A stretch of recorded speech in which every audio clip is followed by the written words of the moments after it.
Moodboard Session. Hola Sacha. Hola, ¿cómo Ça estás? va? Ça va et toi? Muy bien, muy bien. Ouais, elle parle en espagnol. Je peux pas faire l'interview en espagnol. Alors du coup, tu nous as fait une petite perf aujourd'hui. Comment ça s'est passé? C'était trop chouette, bah, regarde, le décor est juste trop mignon. Je me sens trop bien ici. Non, c'était trop bien, on a joué avec Théo là, du coup, single tapis léopard, et c'était trop chouette. Théo, tu travailles souvent avec lui? Théo, je travaille, il est là devant. Je travaille tout le temps avec lui et avec un autre ami aujourd'hui qui s'appelle Axel, et on compose tous les trois. Donc ils sont compositeurs, songwriters, je trouve que le terme est bien en anglais parce que c'est vraiment ils écrivent des chansons. Donc on trouve la mélodie ensemble, on compose, etc. Après moi je viens, je topline, j'écris, etc. Mais maintenant je bosse quasiment que avec eux et ils sont méga géniaux, donc c'est trop marrant.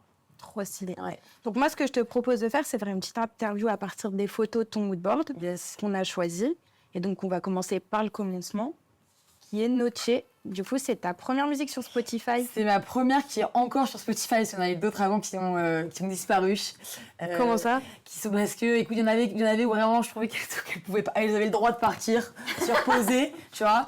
Et après, j'en ai juste en vrai, quand tu commences, tu mets des sons un peu comme ça, puis c'est vrai que tu retires. Et on va dire que c'est un des premiers sons que j'ai mis, dans lequel je suis encore fière et que j'aime encore beaucoup. Enfin, donc c'est un son, c'est un des premiers sons que j'ai écrit en français aussi.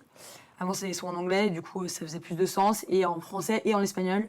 Et ouais, j'ai beaucoup aimé ce son, et je suis encore contente de. Même si voilà, les choses évoluent, tu vois que c'est un peu moins bien fait, etc., moins exécuté. J'aime toujours beaucoup ce son. Franchement, je l'aime encore. Tu trouves qu'il vieillit bien, quoi? Je suis là et je relate encore beaucoup, et je l'aime encore plus. J'aime trop l'artwork, c'est mon ami Angel qui a fait les dessins, et je le trouve trop bien. C'est trop stylé. Et tu trouves que c'est tabou de chanter en français? Ou comment elle s'est passée ta transition, du coup, vers une écriture en français? Bah, en fait, j'écrivais que en anglais, c'est venu en anglais au début. Et je pense qu'après, en fait, le français, moi j'écoutais beaucoup de rap français, j'en écoute encore beaucoup. Et j'ai toujours eu peur, en fait, d'écrire, que ça soit cucu, que ça soit genre mal écrit, etc. Ouais. Parce que l'anglais, je trouve que c'est plus métaphorique, tu peux être plus vague, etc. Alors que le français, pour moi, j'étais même moi-même hyper difficile avec ce que j'écoutais. Et donc, en fait, j'avais trop peur d'écrire et qu'en fait, je sais pas, on me dise que ce soit mal écrit, en fait. Et je trouve que c'est plus pudique le français aussi. Je trouve que chaque mot a une énorme importance. Donc, quand t'écris en français, pour moi, j'étais en mode, il faut que chaque mot. Donc, au début, j'avais peur de ça. Et au fur et à mesure, un jour, c'est venu. Et maintenant, ça fait juste plus de sens. Tu vois, genre, j'adore écrire en anglais encore peut-être pour d'autres gens. J'aimerais bien peut-être un jour écrire pour d'autres gens, etc. en anglais. Mais le français est plus, voilà, est proche du cœur et fait du sens. Et surtout que tu as une écriture hyper personnelle parce que justement, après Noche, tu as sorti quelques singles et en 2023, tu nous en sors 8. Exactement, ouais. Et avec des thématiques vraiment perso, quoi. Tu dis les termes. Enfin, moi, je trouve que par rapport à d'autres écritures qui sont effectivement beaucoup plus vagues, toi, tu vas directement dans le deep. Tu as une honnêteté Trop bien. assez folle. Et comment ça se fait pour toi aussi d'être honnête comme ça? Bah, en fait, je suis vraiment quelqu'un de genre honnête et pas trop honnête. Je vois vraiment depuis que je suis petite, en mode genre, j'ai un truc avec la vérité, faut que je. Et je me dis, non, c'est vrai, un peu, je suis très honnête et tout. Et en fait, tu vois, genre, je vois pas en fait de quoi d'autre je pourrais parler. Tu vois, genre, je pense que plein de gens peuvent écrire avec un alter ego qui peut être trop cool, etc. Tu peux avoir des délires, etc. Moi, on va dire ce que j'ai voulu montrer et ce que je sais faire, en fait, c'est juste parler de ce que je connais, de ce que j'ai vécu, ou bien de m'inspirer, on va dire, des histoires très proches de moi. Mais je trouve que parler des personnages, c'est comme ça que en tout cas, moi, c'est ma manière de m'approcher au plus des gens, parce que je pense que quand tu abordes des thématiques tellement personnelles, au final c'est des thématiques qui sont tellement personnelles mais en même temps qui sont tellement tu vois, alors que tout le monde peut ressentir, universel. Exactement, c'est universel, le mot que je cherchais. C'est pour moi au plus tu vas proche, tu vois, et au plus les gens peuvent compatir et dire, oh, putain, moi je ressens ça aussi, tu vois. Donc, Mais j'essaie, mais je trouve que tu y arrives très bien. Et je trouve justement que dans la part des choses, tu parles aussi un peu de ça. J'ai trouvé qu'en termes de ce que tu soulevais comme question et le contexte, c'était assez fort quand même. Et tu l'avais visualisé? C'est un son que j'ai écrit il y a 1 an. Alors, même il y a plus d'1 an. Et pareil, le premier son, vraiment, où l'écriture a été un truc où je suis vraiment posée pour ce son-là. J'ai vraiment voulu faire un flashback un peu sur ma vie, une sorte de micro-rétrospective sur ce que. Et écrire ouais, avec le cœur et surtout vraiment dans des trucs. Ouais, en vrai, je me mets un peu à poil dans ce son, tu vois. Mais complètement, tu racontes des souvenirs extrêmement précis, de salles de classe, etc. Et je trouve que ça apporte aussi bien tous les autres singles que tu as en 2023, parce qu'il y a toujours cette question de l'illusion, cette question de l'angoisse, qui reviennent aussi. Et là, tu dis, bon, ben, qu'est-ce que je fais avec tout ça, la part des choses? Le monde, il est complexe, on fait quoi avec ça? Et je trouve ça hyper pertinent et je trouve que ça touche vraiment la jeunesse, en fait. Genre, on se pose ces questions-là à nos âges. Et donc, je trouve que c'est bien porteur. Mais tu dis aussi, à un moment donné que c'est quand t'es partie loin de chez toi que t'as commencé un peu à te rendre compte que le monde, il était compliqué, quoi. Complètement, et je pense que ça relate vraiment. Ce que j'ai dit un peu même dans le son que je viens de faire, la Tapis Léopard, c'est qu'en fait, moi j'ai grandi à Los Angeles pour une grande partie de ma vie. Après j'étais à Montréal et en fait j'ai un peu grandi dans un environnement en tout cas où être qui on veut c'est possible. Voilà. En fait, justement, on a sélectionné les 2 images de Los Angeles et Montréal. Ouais, franchement, ces endroits ils ont vraiment inspiré. Ils m'ont vraiment pas formé, tu vois, mais j'ai grandi là-dedans, en fait. Donc, en fait, quand tu pars de chez toi, quand t'as 15-16 ans, puis quand tu te rends compte qu'il y a le racisme, qu'il y a l'homophobie, qu'il y a tout ça, tu te dis, attends, mais limite, tu savais que ça existait, mais tu savais pas que ça existait si proche de toi, en fait.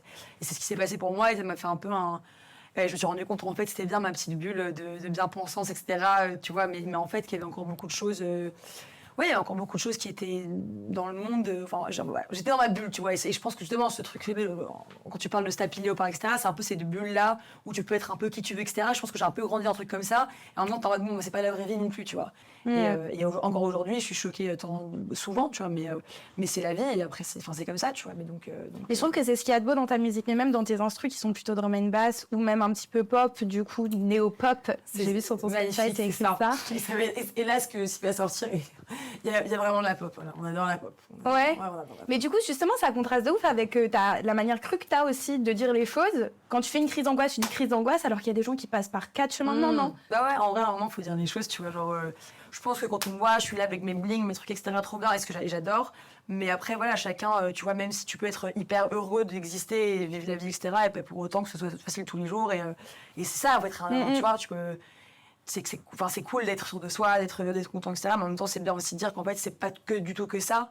Et autant, tu vois, voilà, c'est la réalité. Et ça, c'est Tapis Léopard, en fait, c'est ce son-là. C'est Tapis Léopard, et bon, je trouve que c'est un peu, c'est en vrai Tapis Léopard, tu vois, c'est du brut avec du bling un peu, tu vois, j'adore, c'est ça, en fait. Et puis, je sais faire que ça, en vrai, tu vois, donc quand tu parlais d'honnêteté, c'est un peu ça que je te donne ce que j'ai. J'adore les strass, mais j'adore aussi pleurer devant mes amis, tu vois.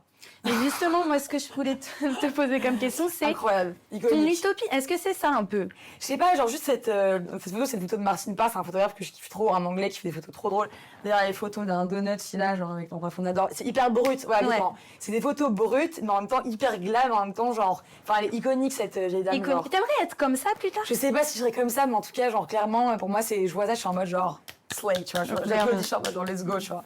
Et je pense que mes amis, on est voilà, tu vois ce chien, ce pantalon, c'est un peu en mode bah voilà, je suis là et c'est pas pour ça que la meuf elle est en full truc, tu vas lui parler, elle a ses complexités et tout, mais j'adore en fait ce truc, ce flash brut dans ta tête mais en même temps elle est là avec son chien en train de poser, on adore, tu vois. J'adore, j'ai trouvé iconique cette photo. C'est un peu ce que tu fais du coup de ce que je vais pas non, je sais pas si c'est ce que je fais, en tout cas c'est ce qui m'inspire, c'est ce que j'aime. Et c'est ce qu'on retrouve en vrai dans ta musique, je trouve. Trop lourd, si je peux associer la musique à cette vieille dame, je suis hyper contente. Je suis trop contente, non mais c'est vrai, tu vois, c'est en mode genre... C'est vrai, non mais de ouf. Non, en tout cas, c'est le début de... je commence à... Tu vois, on a avec Théo et Axel, on a beaucoup bossé, donc on a beaucoup de sons, et on a sorti que quelques-uns pour l'instant, et je suis au tout début là de ma carrière, enfin, en tout cas je l'espère, tu vois, j'espère que ça va prendre et que voilà. Mais en tout cas on a écrit beaucoup de sons et de plus en plus, voilà, on explore ça et dans chacun des sons, il y a de ça, tu vois, je m'en inspire, tu vois. Et donc est-ce que tu as un petit moment promo à faire, un petit instant promo? Alors, instant promo, du coup, voilà, j'ai pas voulu mettre un message subliminal dans cet espace léopard qui est un espace léopard j'étais vraiment, mon tapis d'université était vraiment comme ça. Donc, c'était vraiment un peu comme ça, cette vibe un peu cosy, un peu machin, on est assis sur des tapis en fausse soie qu'on adore, tu vois. Voilà, elle serait hyper bien avec nous, tu vois, regarde, elle est 100% dans le cadre. Elle est là, mais t'as raison de la mettre là, en fait. Elle est hyper bien, genre, ouais, j'aime trop. Et oui, du coup, Tapis Léopard, qui est mon single phare. Et voilà, je suis trop contente et j'espère en tout cas, mais je suis hyper contente en fait de parler même dans cet univers-là parce que je regarde autour de moi, je suis en mode ok cool. C'est vrai que voilà, j'aime bien les photos que je vois autour de moi, je suis en mode c'est un petit univers où tu te sens bien. En tout cas, moi je me sens bien, tu vois. Et en tout cas, merci de nous avoir invités dans ton petit univers. Écoute, et franchement, allez-y, c'est très sympa et on vous fait de gros bisous.